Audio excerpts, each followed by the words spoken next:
Hi, I'm Karen. We're here at Montevilla Sewing Center, and today we're talking about the Janome Skyline S6. In this video, I'm going to give you an overview of the machine. So to start with, over here is where you have your cords, where they plug in the foot control and the power cord.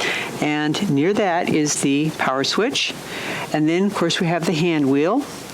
And then here is a knob for adjusting the differential on the dual feed. We'll get into the dual feed later on, but that's how you would adjust the pull on the dual feed foot. And then down here we have a switch to lower and raise your feed dogs, like if you're doing free motion quilting. That's the switch you would use right there. Over here we have a special little jack, and that's for an auxiliary accessory that you can get.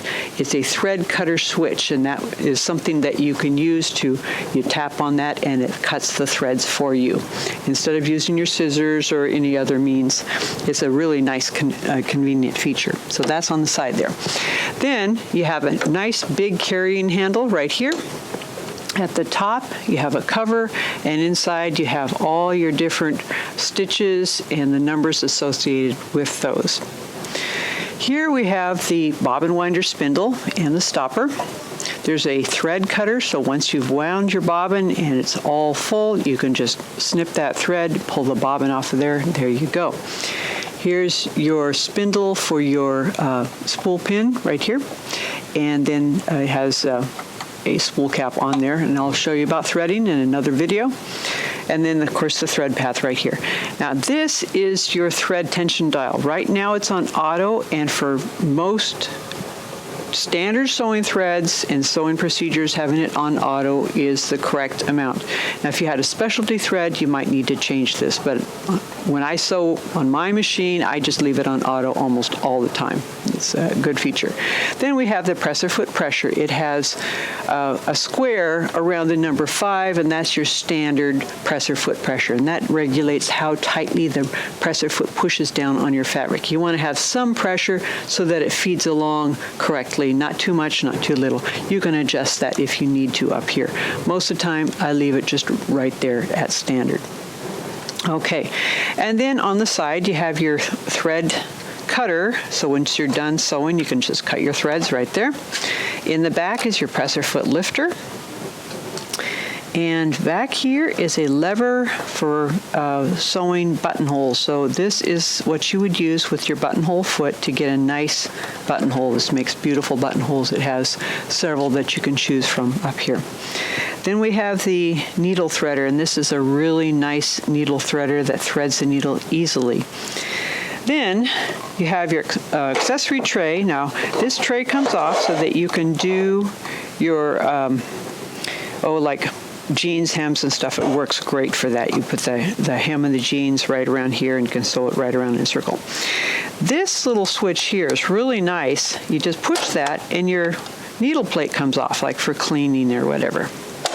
So no screws to unscrew on that. And then your accessory tray right here. We'll get more into the accessory tray, but that's what that looks like. It holds a lot of stuff right there. And then we have the start-stop button. Now, the start-stop button is not going to work if you have your foot control connected, but if you didn't, you could press this to get your machine going, press it again to make it stop. This is your reverse button. As long as you hold it, it will sew in reverse and give you that nice locked stitch on either end of your seam. This is an auto lock stitch. What it does is basically when you press that button, it will give a little knot at the beginning or at the end of your seam whenever you press that. This is the needle up, needle down. I'll just kind of show you how that works. Needle down, needle up.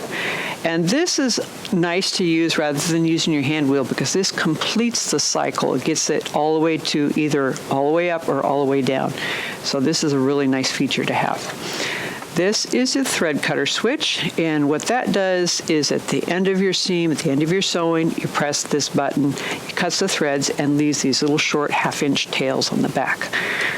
This is the speed slider. Now what this does is it governs how fast your machine, the maximum speed you can go. Like if you had your foot pressed all the way down, it would only go medium speed here. Here it's going to go really high, and here it's going to go really slow. So you can see if you're teaching a child to sew or somebody that's not really familiar with sewing, having this down is going to be a really useful feature. Also, if you're doing something like free motion quilting where you don't want to do it too fast, you want to just keep an even speed, this is useful for that too. And then this is your operations panel. Now, when we get into basic sewing on basic operations, I'm going to show you more about this. This here, this jack here, is a really neat feature. Now, what this does is when you push this here, it lifts and raises your presser foot just using your knee. And also, you can get an extra high lift using the knee lifter.